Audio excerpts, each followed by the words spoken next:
Bini-verify pa lang kung patay na si Peter ko.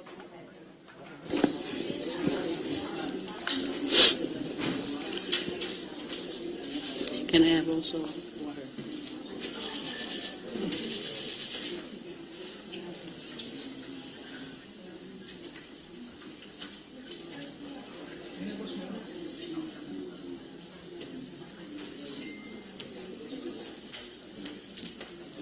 Magandang umaga po sa inyong lahat. Napilitan na naman po ako magsagawa ng instant press con dahil nga po sa mga developments na naman na nangyayari mula pa kahapon, yung mga banner story ngayon and yung breaking news ngayong umaga. So before I answer questions and before I pour out again my anger and emotions, allow me to read two statements. Hindi naman ho ito mahaba. One is on President Duterte's admission of mistakes in the alleged drug matrix dahil marami po sa inyo na naman humingi sa akin ng reaksyon. Excuse me. And another statement is on the violent riot that just happened kanina at the New Bilibid prison. So the first one, on the apology. President Duterte's apology is a clear admission that there is really nothing in that ridiculous drug matrix that links me to the illegal drug trade. It is tragic that the highest official of the land has not only been fed lies and wrong information, but also has listened to rumors and intrigues. The alleged drug matrix, as I pointed out before, is nothing but trash and therefore should not be given any grain of credibility. It also casts serious doubts on the people behind the so-called intelligence information, which to my mind do not appear intelligent at all. Most importantly, if this is the kind of information fed to the President, how reliable is the information fed to the PNP by barangay captains or other sources in their Operation Tokhang?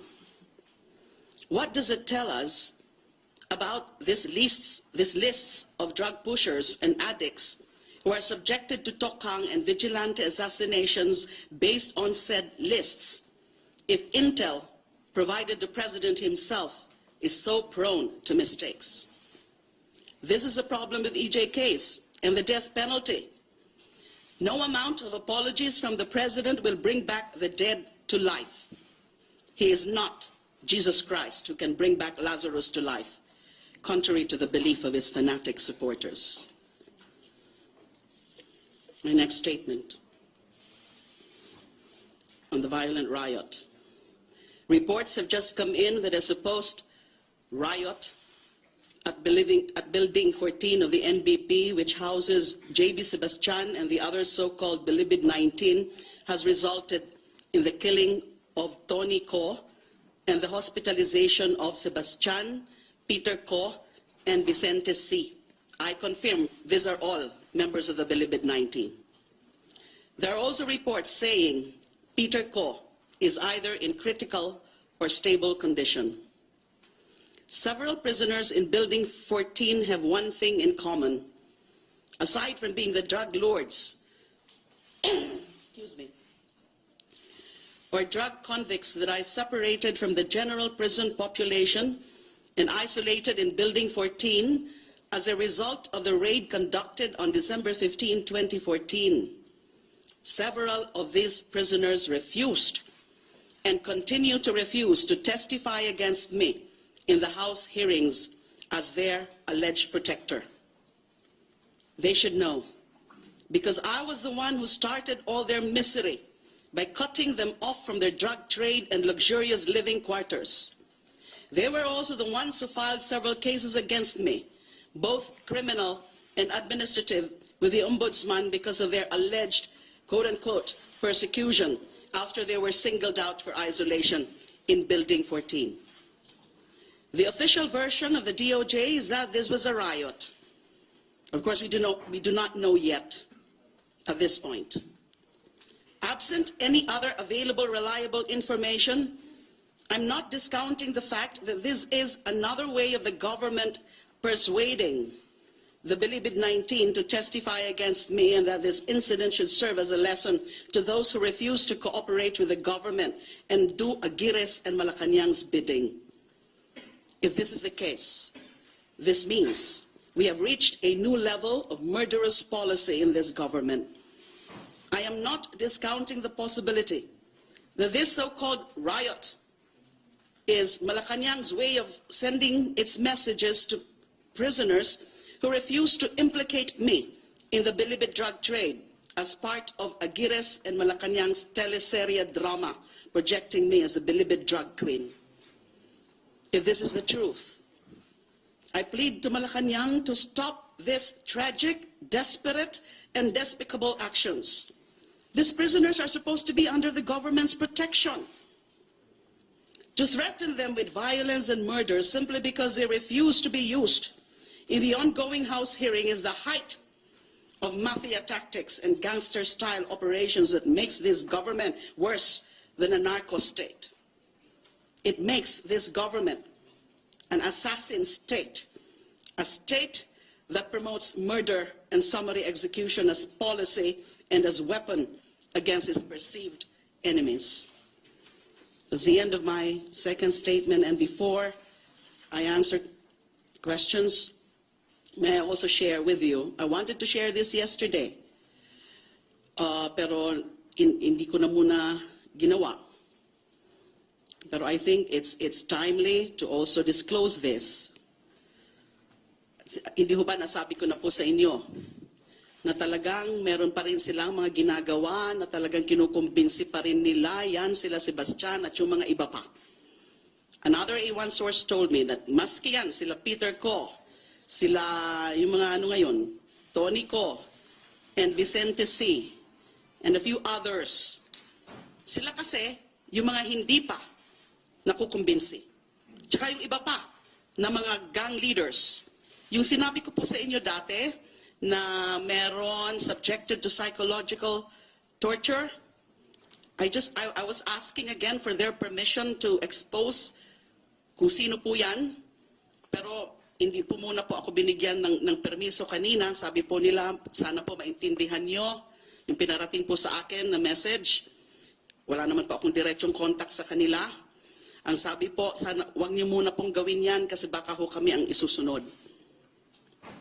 Isa pong commander ng isang another major gang sa Bilibid, yung sinubject nila to psychological torture, yung binanggit ko po doon sa privilege speech ko, na kinuha siya isang Sabadong umaga, linabas siya ng SAF at dinala siya sa ISAF, binalik kinabukasan, Sunday morning. At grabe daw yung itsura, wala naman daw mga pasapasa or what, or signs of physical torture, pero sinabi nga daw po, nakita daw po nila yung itsura na hindi pinatulog, subjected to intense interrogation, subjected to psychological torture. What was the very objective? Pinipilit po yung gang leader na yan na mag-testify po against me. Katulad din ni Sebastian, katulad din nilang Peter Ko,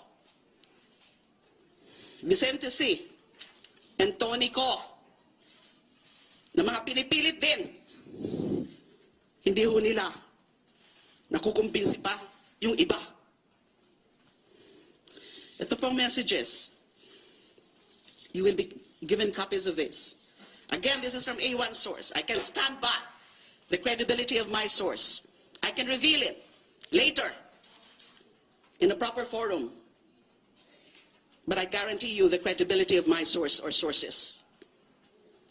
September 21, exact message po na finorward sa akin ng A1 source ko. Text ng Mrs. ni JB Sebastian. Quote, Sir, Kakausapin ko si JB. Remember, this is already after that House inquiry. Na yung mga sila, yung mga sino man yun, yung mga ano na yun, na lahat nagtuturo kay JB Sebastian. Sir, kakausapin ko si JB ngayon para papayagin na mag-testify na against DELIMA. Siya na nadidiin ngayon. Siya susi sa lahat. Labag man sa kalooban ko, pero sa tingin ng mas nakakarami, ito ang tamang paraan. Ipapasantabi ko na lang sa kanya galit niya, sa kanalang hugutin pag okay na lahat. Pati po personal na buhay namin, sigurado apektado. Lumalalim po ang investigasyon. Si DELIMA lang naman kailangan nila. Alam ko, mapapatawad kami ng mga anak ko at ng mga naniniwala sa kanya kung sakaling magdesisyon kami ng salungat sa prinsipyo namin. Sorry po. End of quote. That's September 21. And then, on September 22, ang text ito sa akin ng source ko. Yung the same source na nag-forward nung message na yon, nung text na yon ng Mrs. ni Sebastian. Matigas, JB. Ayaw mag-lie versus D5. D5, that must be me. They have to do something soonest to provide protection. Although the same day, September 22, from my same source, JB and wife business and bank accounts threatened. Negos underway. Was advised to cooperate with lawyer assistance. Period. So these are the text messages September 22 regarding JB Sebastian. Also on September 22, meron pa rin ho, finorward sa akin, o meron finorward po itong text na ito sa akin. Ito naman ay tungkol sa dati kong PSG guard na si Jonel Sanchez. Ito naman po ang message na finorward sa akin ng A1 source ko. A friend and former NBI is the godfather of PSG Jonel Sanchez being implicated as the bagman of DELIMA. He is being forced to sign affidavit, but he said he is innocent and has never met Colanco. He and his wife, who is also a PSG, are now held in the HQ. Ask Sana help and advice if a friendly lawyer can assist or take care of them. These are the text messages. These are samples of the things being done to be able to convince certain so-called witnesses to testify against me. This is the length, this is the extent, this is the magnitude. Hindi pa nga ho kumpleto ito kasi hindi pa ho pwedeng i-bulgar yung iba pa na mga impormasyon ko. Kasi hindi pa nga pumapayag yung mga sources ng information ko. And now we have this incident kanina. And now we just saw a news item quoting Speaker Alvarez saying that somebody must be out to silence Sebastian. Ano na naman ang mga implication nila? Kagagawan ko na naman yan. Sila ang nagigipit sa akin. Masyado na nila akong ginigipit, inaapi, tapos ganyan pang gagawin nila. Lahat na lang sinisisi sa akin. And they call themselves men. Ganyan ba mga lalaki? They're cowards, they're fools, and they're liars. That is the bunch of officials that we have now. Yan, may mga istorya rin. I just saw yung mga mga feeds. Ano yung kanina? Ano naman ito? Peter Ko, Tony Ko, and Vicente C. were reportedly using shabu inside the cell of Peter Ko. Inmate Edgar Cinco witnessed the three using drugs and reported them to Dongail, Clarence Dongail. Isa rin po yung Bilibid 19, another inmate who is a police major. Dongail told them to stop and warned them of the consequences. So, sobra naman ang pagtingin nila sa atin. Are we napaka na naman natin na maniniwala tayo sa mga ganyang istorya. Bilibid 14 is supposed to be the most guarded facility now. Nandyan yung mga SAP. Tapos gagawa ng istoryang ganyan na nagsasyabu kaya nagkarayot.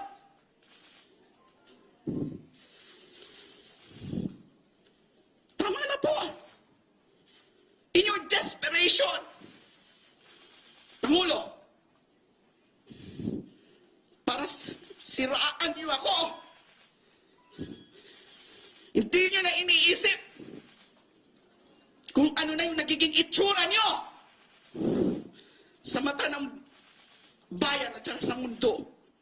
Kayo na po ang pinagtatawanan. Hindi po ako. Inosente po ako. Tama na, nagkakamali na kayo. Iba-iba na yung mga version nyo, iba-iba na yung mga istorya nyo. Kung ano-anong mga iniimbento nyo, katulad nung kahapon na naman, ano naman 300 million na yan. Tama na po. Sino mga susunod nilang gigipitin? Sino mga susunod nilang gagawa ng kwento? Sino mga buhay ang sisirain nila? Sino yung mga privacy ng mga sisiraan? Mga former staff ko, mga former officials ko. Nilalapitan nyo na po lahat. Alam ko po yan, nakakarating po sa kanila mga sumbong nila sa akin. And I feel so helpless. I cannot even help them with lawyers.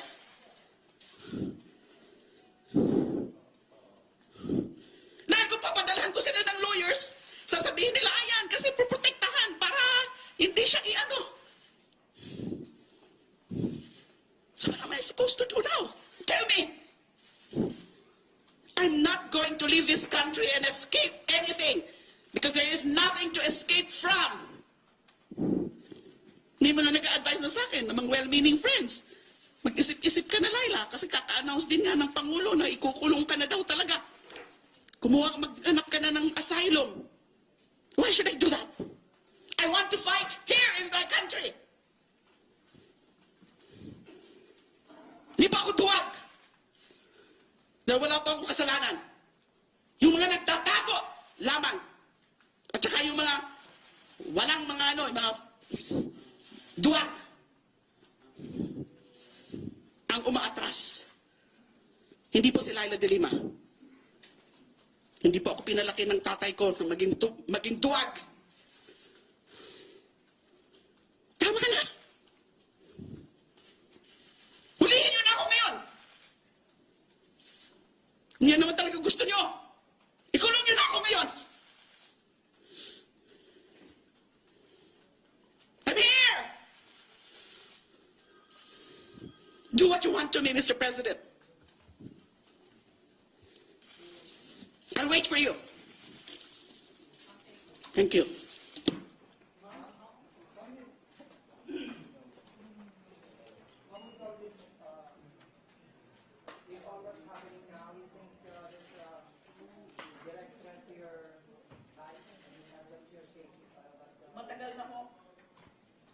Matagal na hong may serious threat ako may serious threat sa akin, pero pinagsasantabi ko lang po yun. Ang attitude ko lang po. Ang attitude ko naman pagdating sa bagay noon pa. Maski noon na meron din ako mga threat. Yun, nung mga pinalipat ko yan, may mga threat ako. Galing sa kanila. Ilan sa kanila, hindi naman lahat sila. But ang attitude ko, kapag oras mo na. Kahit ano pa bang isang katerbang security. Kung talagang oras mo na.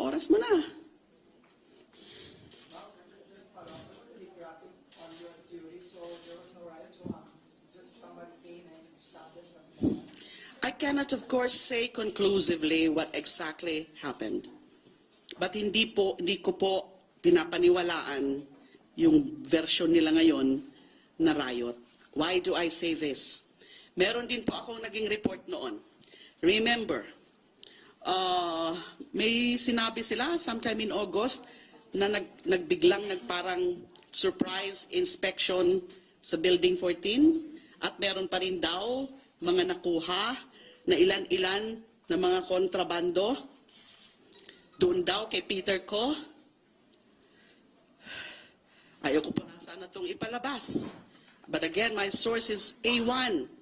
I cannot disclose who he is right now, but again, he's A1.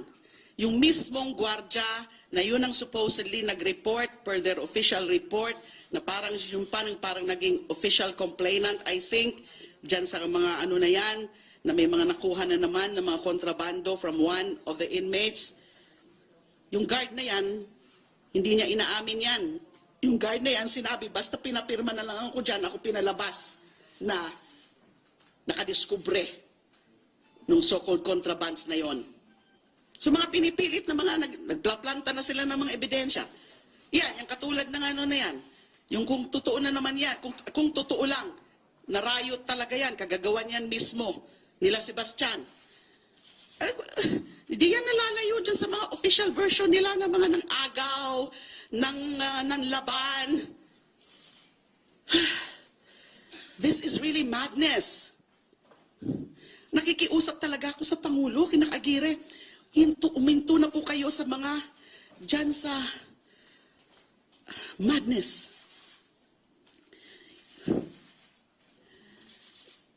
Itong ginagawa sa akin, hindi naman dapat ito kasama dyan sa gera laban sa droga.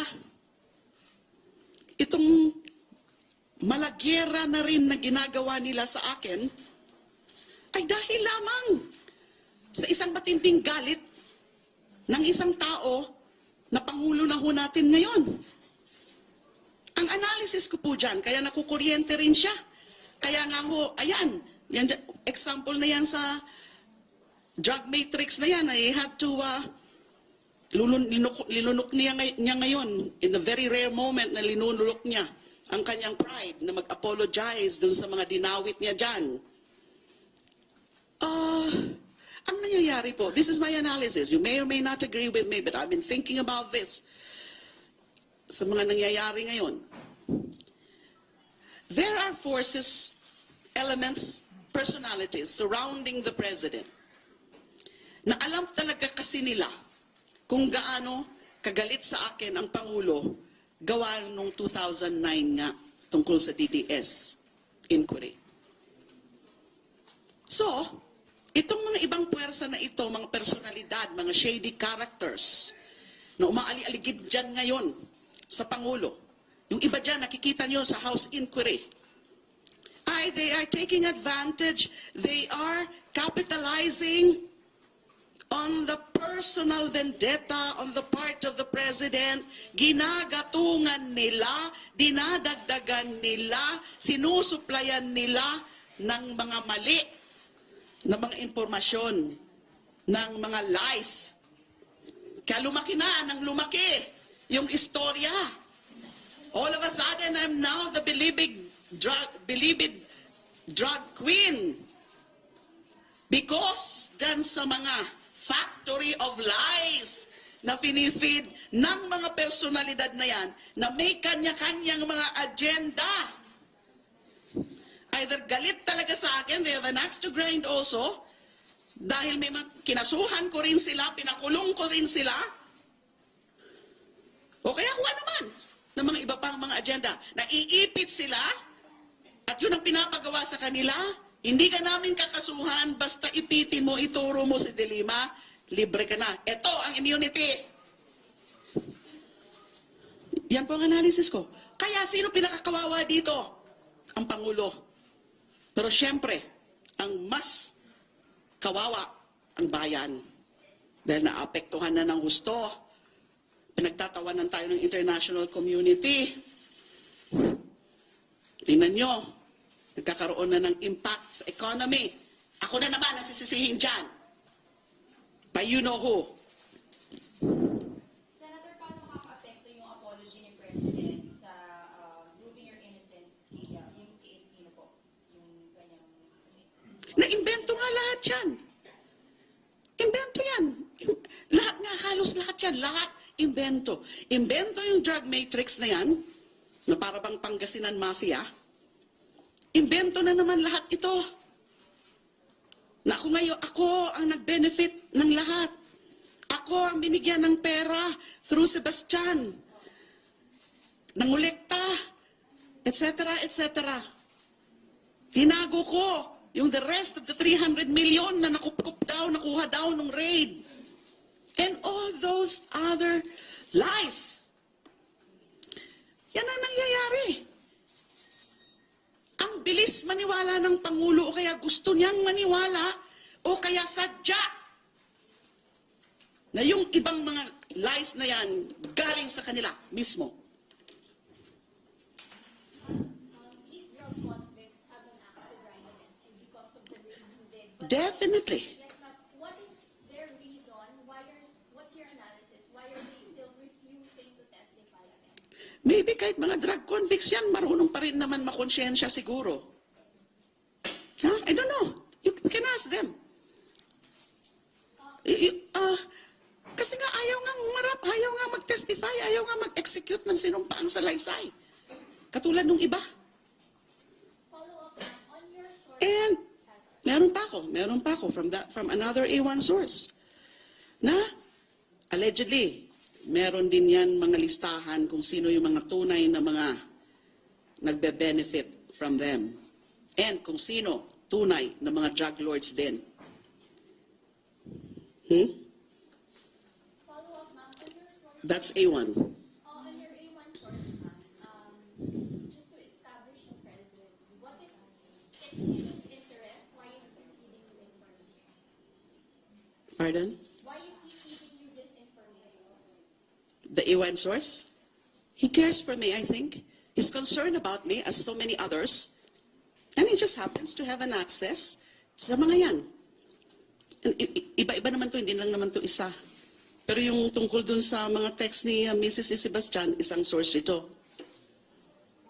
Yes. You said earlier na you feel like the entire government machinery is against you. What options do you think you have now? Right now, I have no option. I'm just here. I'm just trying to do my job, even if, of course, I'm so distracted. Nagtatanong mga iba, nakakatulog ka pa ba? Nakakakain ka pa ba? Nakakakain pa naman po ako, nakakatulog pa naman po ako, pero hindi na ako normal. Average na lang po ng 3 to 4 hours. Nakakatulog na lang ako sa sheer exhaustion, mentally especially. Isip ng isip. Nakakatulog ako 12 o'clock, 1 o'clock ng umaga. Bigla na naman ako nagigising alas 3, alas 4. At hindi na ako uli na nakakatulog. Isip na naman ako ng isip. So definitely it has a toll on my health. It has a toll on my very well-being. It has a toll on my family. My family is suffering. Alam niyo lang, people ask me, how do you feel? Anong nararamdaman mo? Pakisabi nga ho sa akin, how do I feel? Pakisabi nga ho sa akin, alam niyo ba, how do I feel? No one in this room can imagine itong dinadala ko dito sa loob. Na hindi ko alam bakit ako. Do I deserve this? I certainly do not. Tama na po. Stop it. Stop the madness. I've been telling you kasi, Mr. President, di kayo nakikinig eh. Nung sa sa Kamuning Bakery. I warned him already, mapapahiya kayo. Nag-uumpisa na siyang napapahiya. Tungkol nga dyan sa drug matrix, marami pa ho magiging basehan ng kakahiyan nyo. Dahil I know, malalaman nyo rin yan, na yung mga pinifeed sa inyo, puro ho yan, kabalastugan. Puro ho yan, kasinungalingan. So, siya talaga mapapahiya. Ma'am, mas gusto niyo ba na humantong na sa korte yung mga issue against you para mas maibigan sa yung proper venue to defend yourself? Matagal ko nang sinasabi yan. Pero again, what would be the whole purpose of filing cases against me? Okay, whether it's DOJ, Ombudsman, later. Alam ko naman na talagang inosente ako, mauubos ang oras ko dyan, ang pagod ko, Wala nga akong resources to hire lawyers at this point, although I'm glad there are some who have volunteered already. Kung kailangan daw sila, sabihan lang sila. But I have not really talked to them yet. I have no time to talk to them yet. Wala na po akong ibang gagawin nun, kundi harapin na lang yung mga kaso. Ano nang gagawin ko ngayon as a senator? Paano ko gagawin na yung mandato ko? Nag-trash nga ang mga kaso na yan. This will all be trumped up charges because the alleged supporting evidence are all fabricated. Yes. They're there. They're there. They're lending me a huge amount of moral support. Some of them are even asking, gusto talaga namin tumulong, Sen Lyra. But di namin alam kung paano. They send messages sa Facebook, Twitter, etc. But hindi ko rin kasi alam ang sasabihin ko sa kanila kung tinatanong nila ako, paano ba kami makatulong? My only common response is, ipagpatuloy niyo lang po ang pagdadasal. Ipagdasal niyo ako, ipagdasal niyo ang Pangulo na maliwanagan na, how do you say that in Tagalog? Ipagdasal ang bayan. How do you feel, ma'am, that the President has already apologized to the three personalities in the drug matrix? Pero sa inyo po, ay pag-ulit Dahil nga sa utak niya ho talaga. Wala ho siyang ibang hangarin. Sirain ako. Destroy me at all costs. I'm the only agenda. Sabi nga yan sa text ng asawa ni Sebastian, ako lang naman daw ang kailangan. So parang pinakapunto, reading between the lines, nitong message ni Mrs. ni JB Sebastian, yung reading between the lines, parang sinasabi niya, si Sebastian ang iniipit para lang makuha si DELIMA. Kaya something like, maiintindihan naman ni DELIMA later na ganito ang gagawin mo, na sundin mo na yung pinapagawa sa'yo. Ituro mo na si DELIMA kahit hindi totoo. Yes. Just less than 100 days into the administration, and this has already happened to you. So there's 6 more years. I mean, less than 6 more years. But ano po yung how prepared are you to face the coming days or weeks? If you're asking about how prepared I am, I'm never prepared for this magnitude. Many of you, I think, have covered my stint, or some of you have covered my stint at the CHR, at the DOJ, at the national scene. And alam nyo naman na ilang mga pagsusubok na, ilan na hong mga high-profile cases naman ang mga, I was there, I was right there at the center. Pero ngayon lang ho, ganito eh. This is the worst challenge. Sa sobrang sheer brazenness, it's almost surreal, it's unimaginable, it's unprecedented na ginagawa ng isang sitting Pangulo ang mga pinaggagawa nila ngayon against a sitting senator because of personal vendetta and whatever hidden motives he has. Tapos ginagamit as pawns, as tools, as instruments, mga the likes of Aguirre and all other operators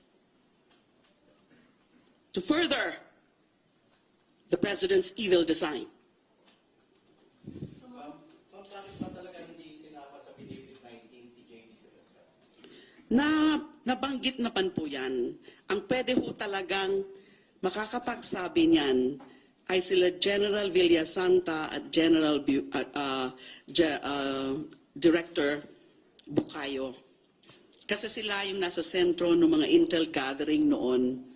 They represented to me noon na hindi daw pwedeng ilipat si Sebastian kasi asset siya o isa siya sa mga asset. Meaning, yung ibang mga impormasyon na kinakalap nila o kinalap nila noon nung nag-decide na kami na mag-raid ay galing daw po kay Sebastian.